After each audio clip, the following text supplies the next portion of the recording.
Welcome to episode 119.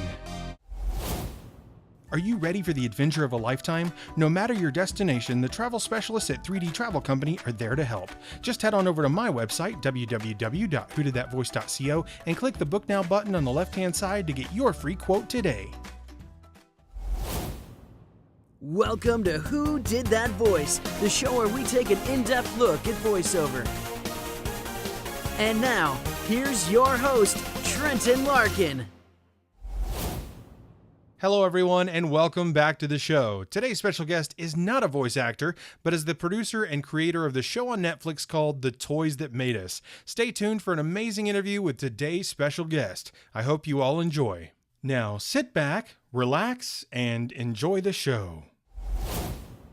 Hello everyone and welcome to another episode of Who Did That Voice. Today on the show, I am super excited to be bringing you an interview with Brian Volk-Weiss. Brian, thank you so much for joining me today.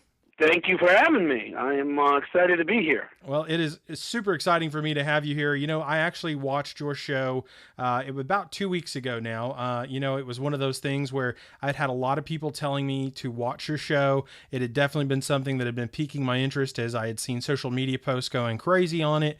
And a lot of fans and friends that I have in the voiceover world were definitely telling me to watch this show. And I finally got to about 2 weeks ago and absolutely loved what I was seeing. My wife and I were watching it together, and she absolutely loved the Barbie episode because she's a huge Barbie girl, and she even had one of the Barbie dolls that had the snapping different joint places for the knees and stuff, and she's like, look, this was on the show and I have this one too, and I'm going, oh my gosh. So she absolutely loved it. And you guys presented the information in such a way that it was fun, entertaining, and exciting. Just awesome show, man. Thank you. I've produced a lot of terrible content, so I do not take it for granted when people like something that I've been a part of. So thank you. You're very, very welcome. And just because I haven't mentioned it yet, for those of you listening out there in audio land, this is Brian Volk-Weiss, the man who created, the program creator for The Toys That Made Us on Netflix. A fantastic show, guys. Got to check it out. 4 episodes are already out. 4 more coming on May 25th, so don't forget the date. And Brian, the very first thing we really like to do when we have a guest on the show, especially for the very first time, is to get to know them. So tell me about young Brian, the boy that grew into the man he is today, and the toy collector and enthusiast he is as well. I was born in Queens, New York, in 1976, and I was an only child, and I think a large part of why toys have always been so important to me is because I was an only child. And when you're an only child, even if you have a lot of friends in school and whatnot, there's still a lot of time by yourself, or you're in the car driving somewhere, or you're staying at a hotel on a terrible road trip to Yosemite. So I think largely as an only child, I really, for lack of a better word, bonded with my toys, maybe than other people might have. And I basically just never stopped collecting, and I also loved movies and TV like anybody. And, my favorite movie, the movie that changed the course of my career, was Star Wars. And, as we said in the episode, toys, it was the closest way to get connected to the movie, was to have your X-Wing fighter that you could play with in your hands, and you could put your Luke figure in it. Yeah. So the difference between me and many other people is that not only did I never stop collecting toys, not only did I start when I had a little bit of money buying the toys that I couldn't afford or my parents couldn't afford when we were little, I also happened to be in the TV business. So I was able, because of the relationships that I have, to convince, at the end, Netflix, thank God, to buy the show and then go make the show for them.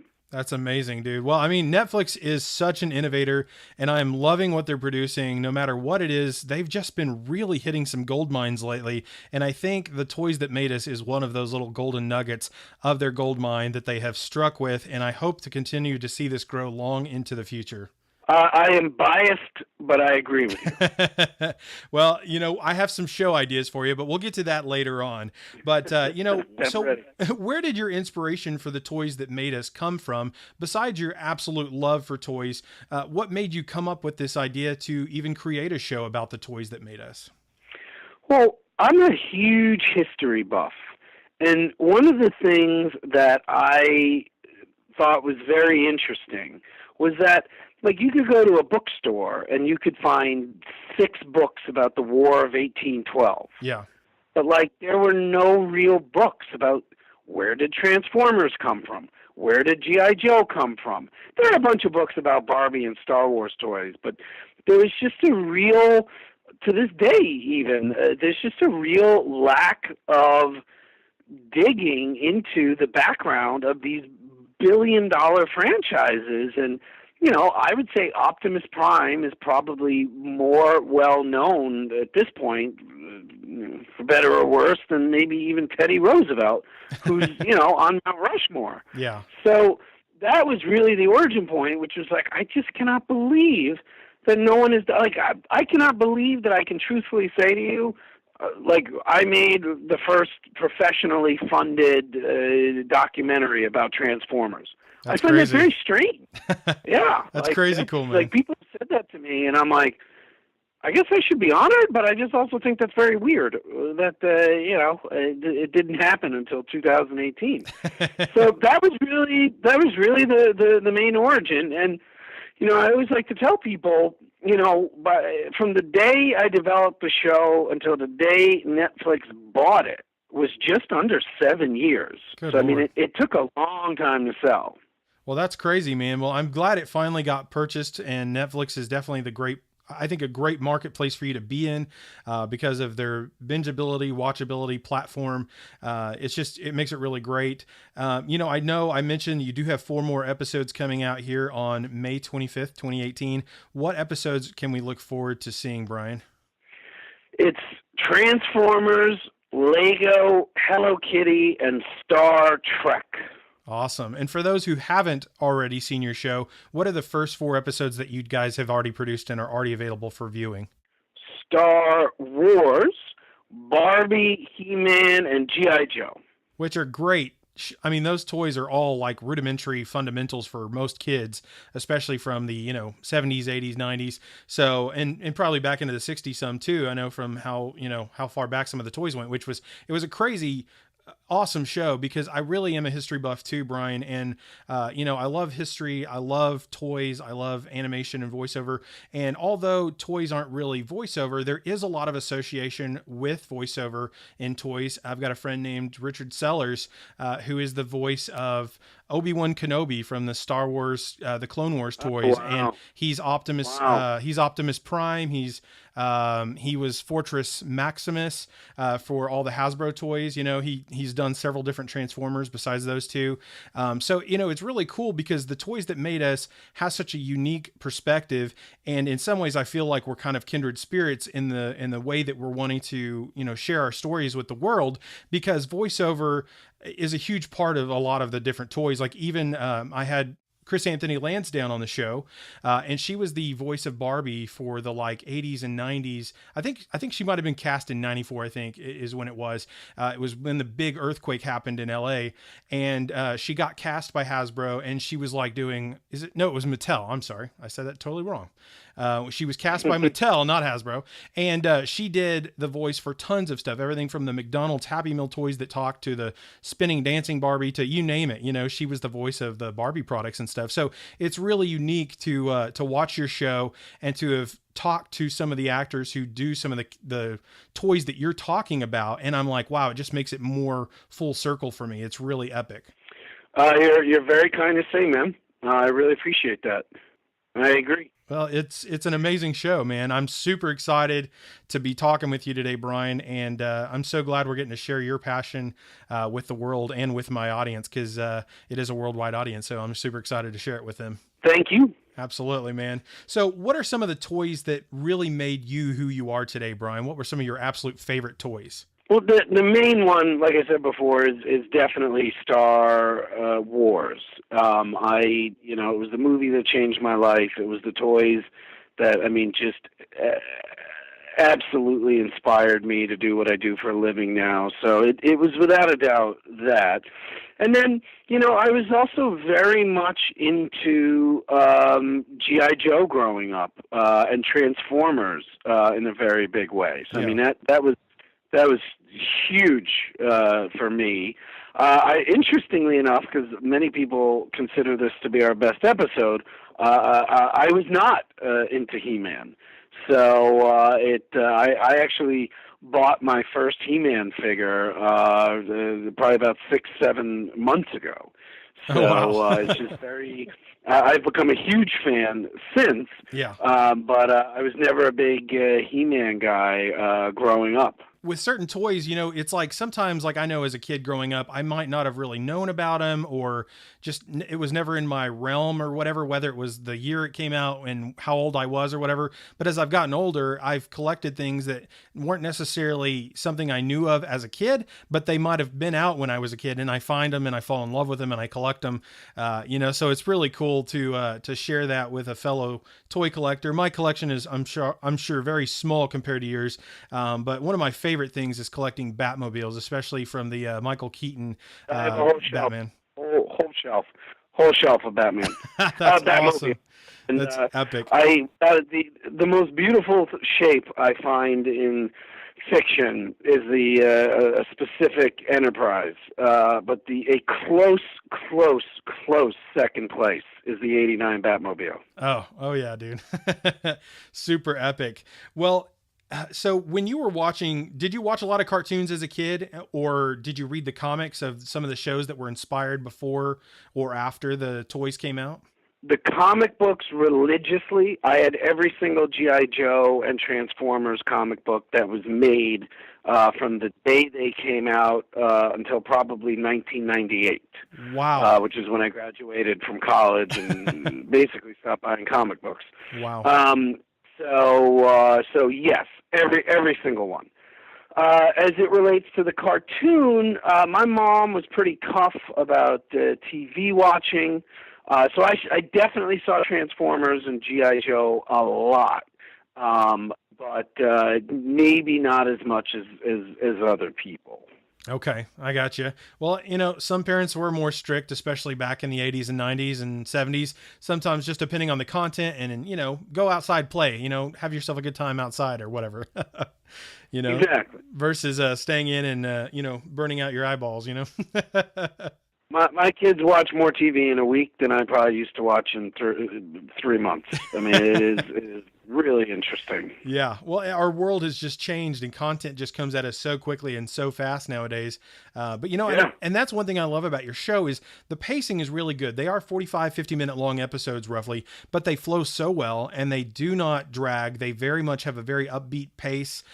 You're always switching to new things, and there's reenactments and there's all kinds of cool behind the scenes stories that no one's ever told me, I've never heard before, so you've dug up all this history that, has never been necessarily really put out there before, especially in the format that you're doing it. And it's just very fascinating because, you're learning about a toy that you already care about and learning about the history of it and how it came to be and how they might have gone away for a while, but come back, and just all kinds of unique things that y'all have dove into that just make it super fantastic. Like when they were talking about certain characters, I think from Star Wars, where they were taking other toys from different toy lines and slapping putty on them and carving them up to make stormtroopers or something. And I went, you've got to be kidding me. That's crazy. But it's ingenious, especially when toys were manufactured much differently, 30, 40, 50 years ago than they are today, where they probably just have a conveyor belt that slaps them together in 2 seconds, but it's just fantastic to learn those kind of things. It's crazy wild,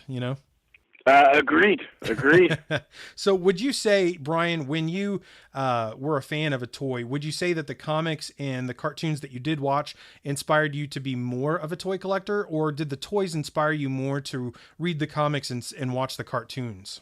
The comic books, more than the cartoon. I mean, the cartoons, man, like, I'm very fond of them, and they're really special in my mind, and they were just pure joy watching as a kid. But dude, they're hard to watch now, man. Like Transformers holds up pretty well. Yeah. But G.I. Joe is really silly. Like really silly. Yeah. The comics though, the comics were really well done, really smart, and hold up. I just read the first 4 Transformer issues a couple months ago for probably the first time in 30 years, and they hold up. It's a great story, and the same is true for G.I. Joe.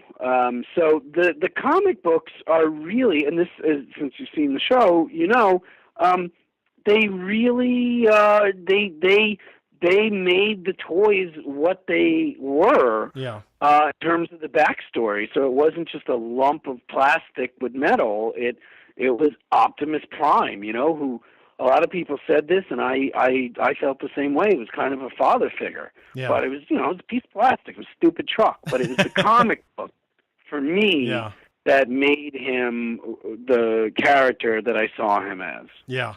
Make him come to life and feel more realistic to you. Exactly. That's fantastic, man. And that's the same kind of way I feel about, voiceover and toys as a whole too, is, the more you get to know the people behind it and the story and the history behind it, you just feel that much more attached to it. And so the next time you read that comic or you watch that cartoon or you play with that toy, it just has so much more meaning to you than it ever did in the past. Totally. Yeah. 100%. That's awesome. Well, I have some future show ideas for you. I don't know if you guys have some other things in the works, and I'm sure you do, as you guys are always probably plotting and thinking about what you can do next. But, I was thinking some of the original Mighty Morphin Power Ranger toys from the original 90 series release of toys would be a cool episode, especially Batman with the Batmobiles. Maybe you could do a whole episode probably just on Batmobiles alone. But, Batman and Batman toys, how they've evolved over the time. And maybe even like an episode that's kind of a mixed match of unique toys like Turbo Man that came out of the Jingle All the Way movie with Arnold Schwarzenegger. Sure. So Sure. Sure. Just some cool kind of crazy ideas like that. But I actually own a Turbo Man, and I'm super proud of that because I got one back when it originally came out, and that's one of my pride and joys right there, man. I absolutely love my Turbo Man. That movie is so hard to watch. It's actually fun.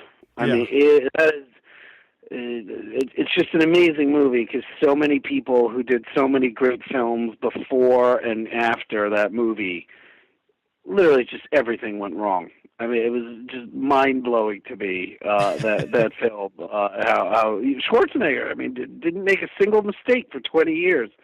Then made that lovely thing. So that's cool, dude. I love that you have that. That's an awesome toy. Well, it's more the toy than anything, but, it does make it kind of cool when it feels like you own a piece of the movie, because, kind of like with Star Wars, owning my action figures, my stormtroopers and those kind of things, it does bring a realism to it because like you said in your episodes on Netflix, when you physically could hold the toy, when you could touch it and make it tangible, it makes it real and takes you to a whole nother level than just seeing a movie and thinking, oh, that was cool, so. 100%. Absolutely. Well, I have one final question for you today, Brian, and we will wrap this interview up. And the question is... Fire away. You ready? All right, man, let's do this. All right, the question is, what is the legacy that you want to leave behind?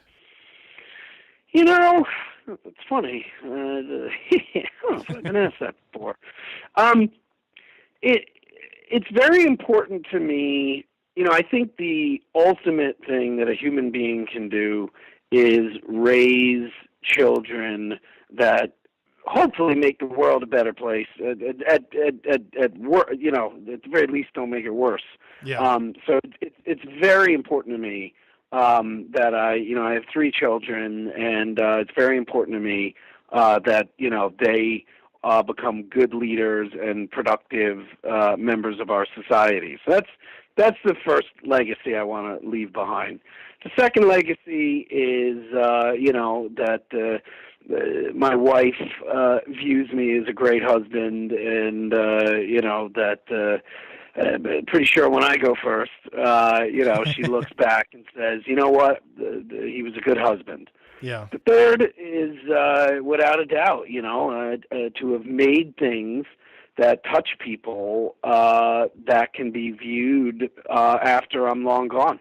Yeah. So, that's, I think, a big part of, why I'm in show business. It's the greatest thing about being in show business is, you get to work on things that if the stars line up, connect with millions and millions of people. The sad thing or the interesting thing is, there could be, there was an airplane last week or 2 weeks ago. The engine exploded, and horrible story about the woman who was killed. And don't get me wrong, horrible story. But do you understand the engineers involved with building a machine that can lose half its power at 500 miles an hour, at 40,000 feet, and it doesn't just lose its power, the thing explodes. And that machine is still able to land successfully? Yeah. So I always find it interesting how many engineers help build that engine and build that plane that no one will ever know. But I chose a career where I made a good episode about He-Man, and, I get emails every day telling me how great it is. So that's something I feel very privileged to be in this business in general. Yeah. And that's just what I hope to leave behind, is that people are laughing or emotionally touched somehow by stuff that I've helped produce. I love it, Brian. I think that's a fantastic legacy, and in all three aspects: your family, your children, your wife, and your career. I think you're extremely dead on when it comes to, like all the engineers that have built all these safety features and stuff. No one will ever know their names, but whatever they designed could have saved those lives on that plane, and did, unfortunately, minus the one lady who was sadly who lost her life. But like you said, you're in an avenue where people do know who you are and do get to see your work, and hopefully it will be something that people are watching 1,000 years in the future going, wow, now I know the history of this. Who is the guy that created this? I see. His name is Brian Volk-Weiss. Awesome. That's the hope. Hopefully that I've made a couple things didn't turn out too good, so hopefully that stuff isn't watched too much, and the stuff we're talking about is. That's my hope. That's my goal. You have to make a few broken eggs to get an omelet. I made a lot of broken eggs, but you're very kind, and like I said, I appreciate your support of the show very much. Absolutely, Brian. Well, it has been an absolute honor and pleasure having you on the show today, Brian. Would you please give us a closeout as we wrap up our episode? Yes, this is Brian Volk-Weiss, and I've had a really good time being on Who Did That Voice, and I really appreciate you supporting the toys that made us. Well, everyone, I sure hope you enjoyed today's episode with Brian Volk-Weiss, the producer and creator behind Netflix's The Toys That Made Us. And if you did, please find me on Facebook, Twitter, or Instagram by searching Who Did That Voice. I would love to hear from you. A question you might ask yourself is, where can I listen to Who Did That Voice? That's an excellent question. You can hear us on iTunes, Stitcher Radio, TuneIn Radio, YouTube, and our website at www.whodidthatvoice.co. Click the Episodes tab and listen away. Well, everyone, that's all the time we have for this episode. Join us next time for our special guest, Jim Hanks, the voice of Woody from Toy Story, and Jeffrey the Giraffe from Toys R Us. You won't want to miss this episode. Hey, do you ask yourself who did that voice? Well, if you do, go to our website, www.whodidthatvoice.co, and click on the Episodes tab. Choose an actor, pick their name, and see pictures from the different characters they've voiced in their career. Thank you for joining us today. We'll see you next time for more discoveries on Who Did That Voice.